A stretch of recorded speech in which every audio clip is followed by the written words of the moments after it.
breakfast with my mom. Hindi yan nagpipicture. Nakapicture. Say hi.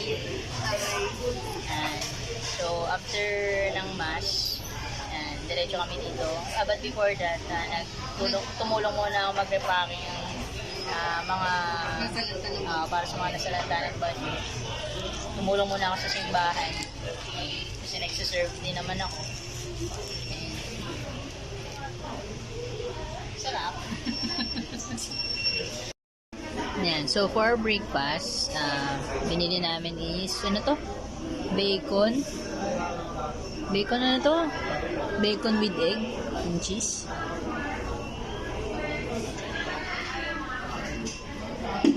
Ma.